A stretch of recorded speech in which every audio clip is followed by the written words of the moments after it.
Right, if you walk into that board meeting as your best self, as your most authentic self,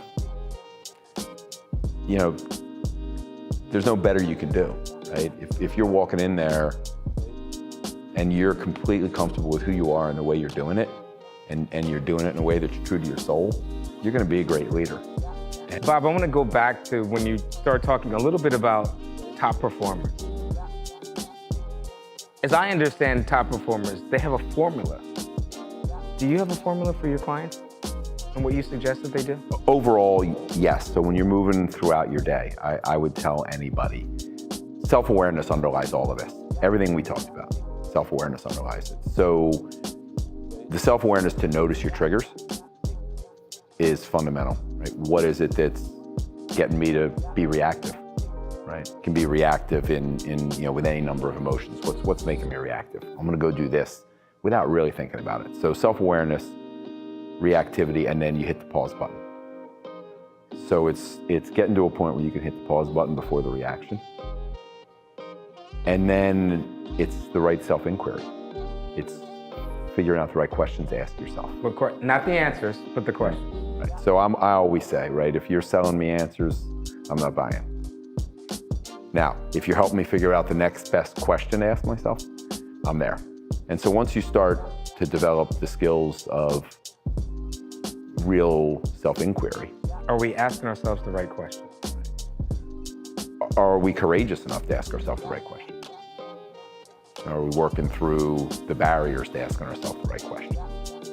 And ultimately, throughout that process, it'll develop really a confidence in who you are, who we are, a confidence in myself to trust myself, to act in a way that's in accordance with all of the principles we've been talking about, no matter what somebody else defines winning as.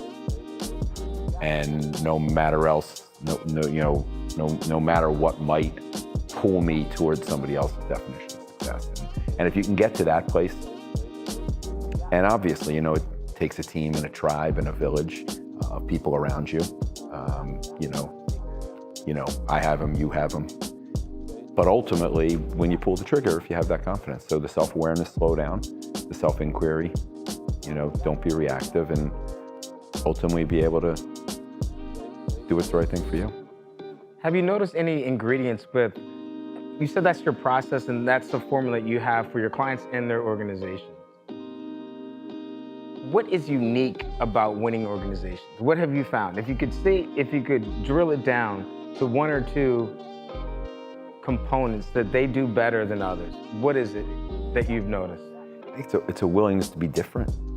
Right? It's a courage, willingness to be uncomfortable, to push the envelope, to do things differently, and to not be okay with last year's or this year's success, to be better every single day, which, and if you look at the top corporations in all the world, they're all doing those things, right? You only have to spend a minute on Google's campus to realize that they started doing things differently than a lot of other organizations, and seems to be working for them.